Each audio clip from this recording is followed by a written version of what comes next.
Harka fuunee akkam jirtu kabajamtoota daawwattoota sagantaa poolisii Oromiyaa oduu har'aaf qabannee isinitti himna. Dursa oduu ijoo. Godina Harargee Lixaa bulchiinsa magaalaa Cirootti ayyaana masqalaan nagaan kabajamu poolisiin beeksise. Godina Shawaa Bahaatti waajjirri poolisii bulchiinsa magaalaa Mataaraa daldala seeraan alaa birrii miliyoona 15 olitti shalagamu eeruu hawaasaatiin qabamu isaa poolisiin beeksise.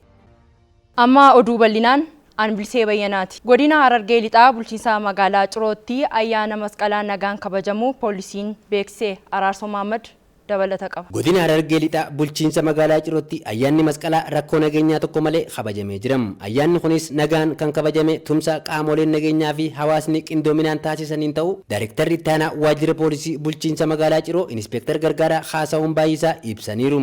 Ayyaanichi akka milkaa'u godhuu irratti gahee guddaa taphatee jira. Caasaa nageenyaa akkasumas uummanni bal'aan caasaa nageenyaa kana wajjin keessumattuu gaachana sirnaa milishaa humna addaa fi poolisii dilee qabatee caasaan nageenyaa sarkaan jiru uummata bal'aa wajjin qindaa'eeti.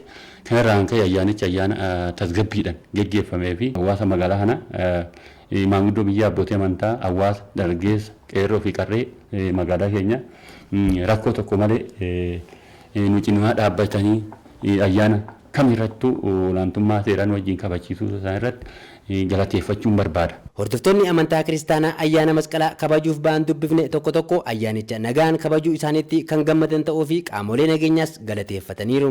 Gaachana sirnaa qabiiti, milishaarraa qabii, poolisii humna addaa, poolisii magaalaa, akkasuma poolisoonni federaalaatis hunduu tumsa adda addaa taasisaatii jiru. Nageenya keenya, nageenya biyya keenyaa eegsisaa jiru waan ta'eef kuni waan jajjabeeffamuu qabudha. Tumsi isaan ayyaana kanaafis godhan kan baay'ee galateeffamudha. Carruma kanaanis qaamolee nageenyaa askitti naamusa nu eegsisaa jiran hundaaf galata guddaa akka argatan baga siniin ga'es jechuun barbaada. Haalli nageenya haalaan nagaadha. Uummannis ni jira. Baqqaan hundaa ni jirani. Waa hundaa akka malee haalaan gammannee jirra. Daayirektarri itti aanaa nageenya naannoo mirkaneessuu qajeelcha poolisii godina Harargee Lixaa Koomaandarii itti aanaa Taaddasaa Qixxaataa akka jedhanitti guutuu godina Harargee Lixaatti ayyaanni masqalaa rakkoo nageenyaa tokko malee kan kabajame ta'uu fi nageenya ayyaanichaatiif qaamolee tumsaa turan galateeffachuun ayyaanni irreechaas karaa nagayaa fi tasgabbii qabuun akka kabajamuuf uummanni keenya akkuma kanaan duraatti deeggarsa isaa cimsee itti fufuu qaba jechuun dhaamaniiru. Godinni keenya godina Harargee Lixaa aanota 15 fi magaalota 5 aanota 20 kan qabdudha. Aanota 20 irrattu ayyaanni kun karaa nagaa darbuu isaati. Ayyaanni masqalaa nagaadhaan darbuuf hawaasni godina keenyaa manguddoon abbootiin amantaa qaamonni adda addaa dargaggoonni qaamni nu wajjin ta'e kamiyyuu galata guddaa galchaa fi ayyaana nu fuuldura jiru kanas ayyaana uummata Oromoo ta'e kana yaaddoo nageenyaa tokko malee akka kabajamee uummannis nagaadhaan bahu nagaadhaan mana isaatti deebi'u nagaadhaan akka darbu dhaamsa koo dabarsaa. Haaluma wal fakkaatuun bulchiinsa magaalaa Adaamaattis ayyaanni masqalaa rakkoo nageenyaa malee nagaan kabajamu poolisiin magaalichaa hime. Gabaasa Warqinash Galmeechaaf Girmaa Magarsaa. Akka bulchiinsa magaalaa Adaamaatti milkaa'ina ayyaana masqalaa bara 2015f caasaaleen nageenyaa sadarkaan jiran akkasumas hawaasni magaalichaa waliin qindoomuun hojii nageenya mirkaneessuu keessatti hirmaataniin ayyaanichi karaa nagaan xumuramuun danda'ameera. Hojii nageenyaa magaalichatti hojjetameen bu'aa argame kanatti qaamolee nageenyaa fi hawaasni magaalaa Adaamaa galata guddaa qabduu jedhan Daayirektarri itti aanaa qajeelcha poolisii bulchiinsa magaalaa Adaamaa Koomaandarii itti aanaa Taarikuu Dhaabaa. Guyyaa Daamaraarraa kaasee hojiin hojjetamaa ture sanaan durarraa kaasee ummanni ayyaana dirree masqalaatti ba'uudhaan sirna daamaraa raawwachuuf bahe ummanni hedduun bahe nagaadhaan galeera. Ayyaanichis nagaan akka magaalaa Adaamaatti rakkoo nageenyaa tokko malee kan xumurame ta'uu isaati. Isa kanaaf immoo hirmaannaan uummataa iddoo olaanaadha. Caasaan nageenyaa boqonnaa tokko malee hojjechaa tureera. Bu'aa dadhabbii caasaa kanaatiif uummata kanaati waan ta'eef galataa nurraa qabu kan jedhu qaba. Gara fuula duraattis ayyaanota irreechaa magaalaa Finfinnee fi Bishooftuu hora Harsadeetti kabajamu milkeessuuf hawaasni magaalichaa akkuma kanaan dura nu cina dhaabbachuun nageenya milkeessaa turan ammas haaluma baratameen deeggarsa gochaa turan cimsanii akka itti fufan Komaandaritti Aanaa Taarikuu Dhaabaa yaadachiisaniiru. Keessattuu qaamoleen nageenya hawaasaa hin barbaanne ayyaanota sababeeffachuun rakkoolee nageenyaa uumuu waan danda'aniif namni kamuu qaamota yakka raawwachuuf socho'an yoo arges ta'ee odeeffannoo qabaate qaamolee nageenyaa dhiyeenya isaanitti argamaniif eeruu kennuun yakka raawwatamuu danda'u dursanii ittisuuf hojjechuu akka qaban akeekkachiisanii ayyaanni irreechaa bara kanaas milkiin akka xumuramuuf qaamoleen nageenyaa magaalaa Adaamaa qophii barbaachisaa ta'e hundumaa xumuruu Daariktarri itti aanaa qajeelcha poolisii bulchiinsa magaalaa Adaamaa Komaandaritti Aanaa Taarikuu Dhaabaa himaniiru. Ayyaana irreechaa Finfinneetti kabajamuuf Harsadii Bishooftuutti kabajamuuf magaalaa keenya keessattis keessummaa dhufee darbuufis ta'e uummata magaalaa keenyaa ayyaana kana kabajachuuf gara sanatti socho'ee yeroo deebuus qaamoleen nageenyaas hojiilee kanaan dura hojjechaa turan galtee godhachuun fuula duraafis nageenya hawaasaa mirkaneessuuf hojiilee cimaan kan isaan irraa eegamu ta'uu Komaandaritti Aanaa Taarikuu Dhaabaa dubbataniiru. Rakkoon nageenyaa tokko akka hin uumamneef qophiin hunda galeessi raawwateera. Caasaan nageenyaas ammallee boqochuu hin qabu. Kan darbetti boonuu hin taane kan dhufu caalmaatti hojjechuutu nurraa eegama. Uummannis kanaaf kana beekee nu cina akka dhaabbatu ergaa dabarsa barbaada. Qajeelchi poolisii bulchiinsa magaalaa Shaashamannee dargaggoota hojii garaagaraa irratti bobba'anii tajaajila poolisii hawaasaa deeggaraa turaniif beekamtii kenne. Gabaasa Guutaa Gosaa'eef Ahmed Garaddaa. Dargaggoonni beekamtiin kennameef kunniin hojiilee akka konkolaachisummaa, dargaggoota kophee qulqulleessan, bunaa fi shaayii irratti bobba'uun hojii hojjetaa turan gurmeessuun hubannoo seeraa erga kennameefiin booda tibba kana deeggaraa tajaajila poolisii hawaasaa ta'uun beekamtii argatan. Dargaggoonni deeggaraa tajaajila poolisii hawaasaa ta'an kunis hojii diinagdee hojjetaa gama tokkoon immoo hojii nageenyaa akka tumsaniif ta'u Daariktarri qajeelcha poolisii bulchiinsa magaalaa Shaashamannee Komaandar Biraanuu Maammoo himaniiru. Waldaaleen mootoraa fudhachuu dandeenya. Dhimma nageenyaa irratti gahee qabu jirris gahee jarri bahuu qaban waan irraa eegamu waan irraa barbaannu abbaatti goonee koree dhaabnee koreen qabu jarris bakka socho'an hundumatti dhimma nageenyaa irratti odeeffannoo dursanii hojjechuudhaan wal qabatu. Waldaalee shaayii bunnaa kan jennu waldaalee shaayii bunnaa akkuma beekamu magaalaa keessatti shaayii bunnaa kun hin baay'ata. Iccitiin odeeffannoon dhimma nageenyaa toora sana argama waan ta'eedhaaf isas sadarkaa isaatti ijaaruudhaaf yaalii goone kan hojiitti galan ta'uu isaati. Waldaaleen gurmaa'an kun kana booda qaamolee nageenyaa deeggaruun gahee isaanii bahatu akka qabanis kan himan immoo Daariktara itti aanaa qajeelcha poolisii bulchiinsa magaalaa Shaashamannee Inispeektara Olaanaa Fayyisaa Tolaatiin. Warri liistiroota addanis warri buna danfistanis toora hojii kana itti hojjettanitti nageenya toora sanii kan eeguu isinii jechuudha. Kana booda poolisii minishaa bulchiinsaaf nageenya achitti ramanneeti eegumsan goonuu jechuudha. Eegumsi magaalaa Shaashamannee guyyaa irraa jalqabeeti ganda keessaa dhuftan keessatti iddoo hojjettanitti isintu qaama nageenyaati jechuudha. Isintu poolisiidha jechuudha. Isintu minishaadha jechuudha. Kanaaf guyyaa irraa jalqabee anin poolisiidha minishaadha jettanii toora sana eeguun barbaachisaa ta'a. Dargaggoonni deeggaraa tajaajila poolisii hawaasaa ta'uun beekamtii argatanis hojii misoomaatiin cinatti qaamolee nageenyaa waliin taanee yakki akka hir'atuuf ni hojjenna jedhaniiru. Hojiin keenya amma ga'ee inni jalqabaa nageenya. Nageenyi jiraannaan baanee gallee hojjetaarra waan ta'eef nageenyi jiraannaan baanee daabboo bitannee galaarraa nageenyi jiraannaan maatii keenya guddisuuf yookiin harkaa keenyaan xaarree bulaarraa nageenya kan dura kan darbeef kan darbeera isatti aanuuf ammoo cimsinee hojjannaa. Walitti qabanii waldaa tokko nu godhaniiti haala nageenyaa akka eenyuuf haala naannaa keenyaa cimsinee akka hojjennuuf hojii irratti nageenya irratti akka hojjennuuf waan walitti nu qabaniif baay'ee natti toleera jedha. Hawaasnis olaantummaan seeraa akka mirkanaa'uuf dargaggootaa fi qaamolee nageenyaa cinaa dhaabbachuun gahee kennanii bahanna jedhaniiru. Godina Shawaabaatti waajjirri poolisii bulchiinsa magaalaa Mataaraa daldala seeraan alaa birrii miliyoona 15 olitti shalagamu eeruu hawaasaatiin qabamu isaa poolisiin beekse. Bal'ina oduu kanaaf Faayisaa Xiiqii.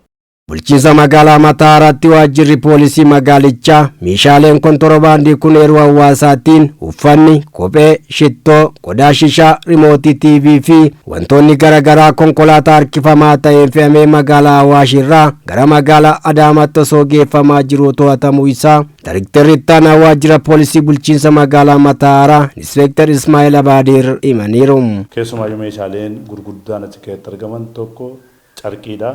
Carqii uffata garaagaraa gara kiiloomeetiraama 1740 ta'u, appilii isteekaa 2368 ta'u, riimootii televezyiinii gara firii 3640, shittoo garaagaraa, looshinii garaagaraa, kuulii garaagaraa, xaaqaa shiitii hedduu isaa jechuudha. Achi keessatti kophee dubartootaa, qoricha namaaf oolu akkasumas ispeer paartii konkolaataa garaagaraa kan keessatti argame ta'uu isaati.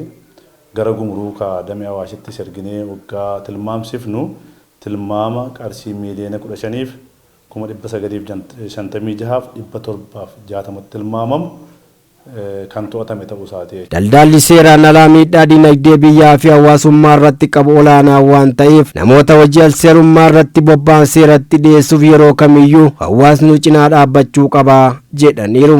Keessumattuu to'annaa kana keessatti qindoominni damee gumruuka Awaash as jiru, qindoominni poolisii federaalaa, qindoominni miseensi poolisiitiif hawaasni naannoo kana agarsiise baay'ee murteessaa ture.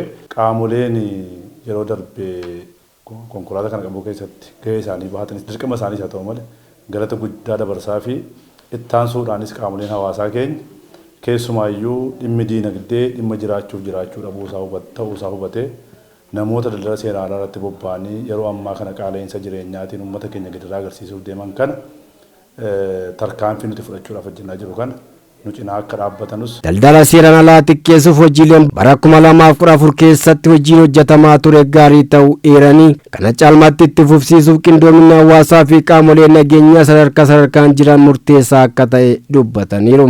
Bara darbe keessattis daldaluma seeraan alaa adda addaa gara miiliyoona 16 galmeewwan gara 5 bara 2014 keessatti dhiyeessinee murtee kennisiisneera. Abbaa alangaa godinaatti dhiyeessine abbaan alangaa magaalaa kanaa fi poolisiin magaalaa kanaa qindoominaan ammas kan hojjechaa jiru. Hawaasni dubbisnes daldalli seeraan alaa guddina dinagdee biyyaa quucarsuu bira darbee sodaa nageenyaa ta'uu waan danda'uuf kana hambisuuf qindoominaan ni hojjannaa jedhaniiru. Daldalli seeraan alaa kufaatii biyyaati. Faayidaa nama dhuunfaati. Kanaafuu faayidaan nama dhuunfaa biyya kuffisa malee biyya guddisu. Mootummaa namni uummanni gibira kafalaa jirutti inni dhuunfaadhaan fidee fayyadama malee biyya jijjiiru waan ta'eef kanarratti kun badii guddaa waan ta'eef uummanni cinaa dhaabatee waan daldala seeraan alaa kana dhaabamsiisuu qabna jedheetiin yaada qaban. Godina Shawaa Kaabaa aanaa Waacaaleetti meeshaaleen waraanaa seeraan alaa mana namaa dhuunfaa keessatti qabamuu poolisiin aanichaa beekse. Gabaasa Malaakuu Tolaaf Ahmed Garaddaa. Akka ibsa Daariktara itti aanaa waajjira poolisii aanaa Waacaalee saajin itti aanaa Dajanee Ejersaa ibsanitti odeeffannoo hawaasa irraa argameen magaalaa Mukaxurrii mana nama dhuunfaa tokko keessatti shugguxiin 5 rasaasa 9 waliin qabamuu isaa himaniiru.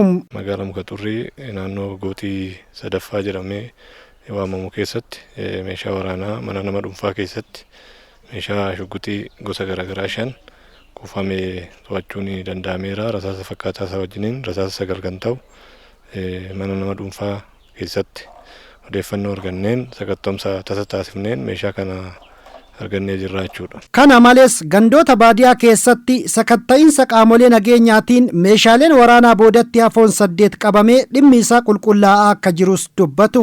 Opereeshinii adda addaa gaggeessineen keessattuu qaamoleen nageenyaa keenya qindoominaan gandoota baadiyaa keessatti meeshaa seeraan alaa garaagaraas fakkeenyaaf kilaashii arbaa guraashiin tokko rasaasni kaartan 2 torbee kana keessa to'atamuun danda'amee jira. Kana bira darbee meeshaawwan garaagaraa kanaan dura dhufkamanii diinaan fudhataman jedhamanii karaa adda addaatiin ololfamanii awwaalamanii turan sakatta'umsa qaamoleen nageenyaa keenya gaggeessaniin meeshaan garaagaraa to'atamee jira jechuudha. Meeshaawwan duubattafaa naannoo meeshaa 4 kan ta'u iskeesiin tokko torbee kana keessa to'atamee jiraachuudha. Jiraattonni aanaa Waacaalee tokko tokko yaada kennaniin meeshaalee waraanaa seeraan alaa naannessuun yaaddoo nageenyaa waan ta'uuf hawaasni qaamolee nageenyaa waliin qindoominaan hojjechuu qabas jedhaniiru.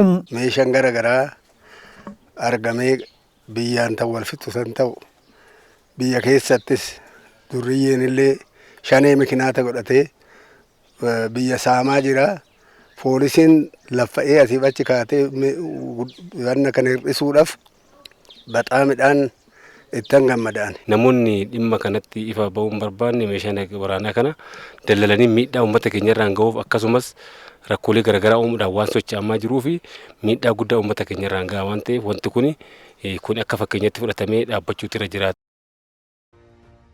Godina Shawaabaatti waajjirri poolisii bulchiinsa magaalaa Mataaraa daldala seeraan alaa birrii miliyoona 15 olitti shalagamu eeruu hawaasaatiin qabamuu isaa poolisiin beeksise.